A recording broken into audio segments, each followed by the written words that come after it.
And now that after we have created a list of friends activity and as well as this XML layout, now we're going to create a login screen.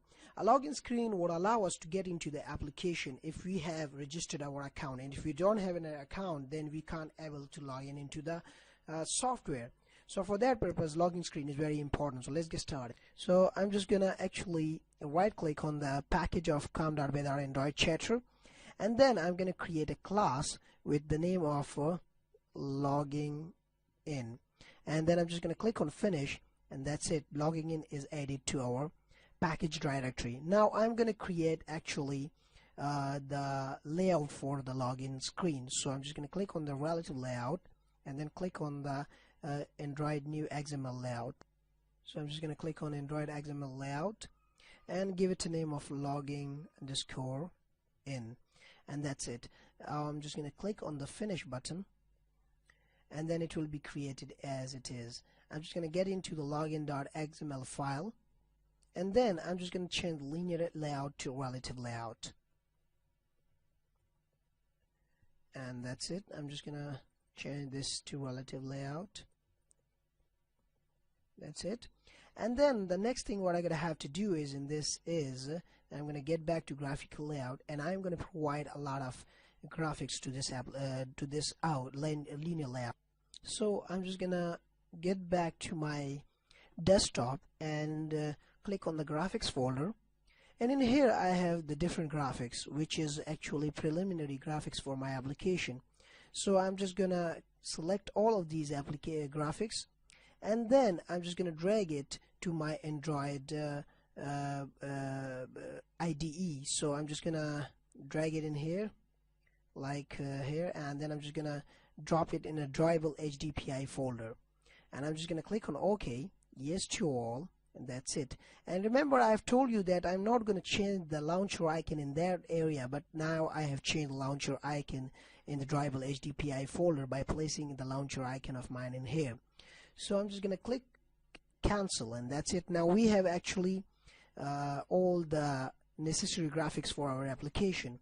Now I'm just going to click on it, and remember, one thing is very important, that you should change the layout to Android Jelly, or because we are actually using the emulator Android Jelly, so we should actually also apply the same effects of Android Jelly into here.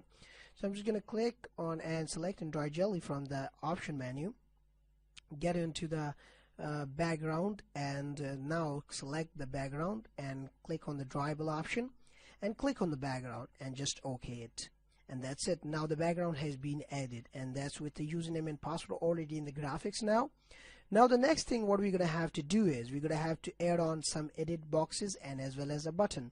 So I'm just going to add one edit box in here that will be actually a text view. So I'm just going to change it to the change widget type, and that's it. Now I'm just going to click on OK, and it will be converted to the edit text, and I'm just going to drag on another text view, and then I'm just going to change to edit text 2. So I'm just going to click on OK, and that's it. Now both are converted to edit text. The next thing I'm going to have to do is to drag on a button in here. So I'm just going to drag on a button in here, and that's it. Now we have two edit texts, one for username, one for password, and one for logging in.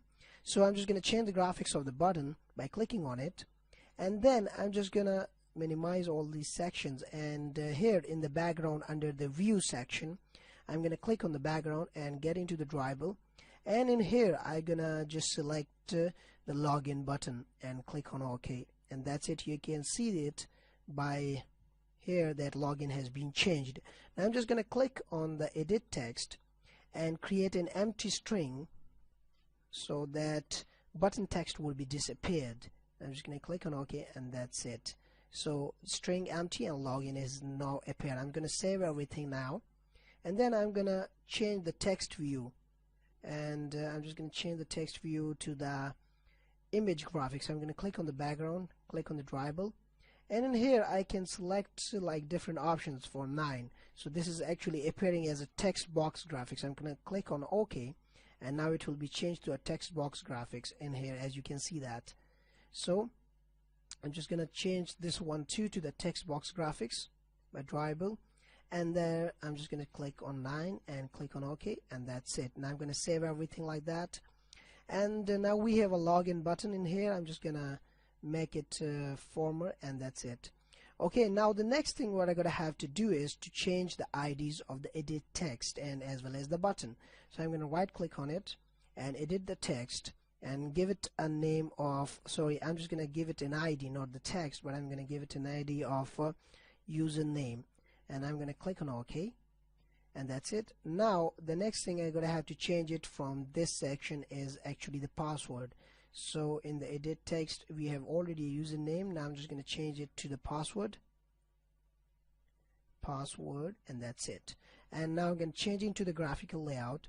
Click on this edit box and change the input type to the text only, because in the username only a text would be appeared. So I'm just going to click on text and save it, and in the password section I'm just going to change the input type to the text password, because text password is the one which is actually very important while you are dealing with password, and the password characters would be then invisible to the user. So I'm just going to click and it will be changing to the dots, and I'm going to save it, and that's it. Now this is a complete logging in .xml file layout.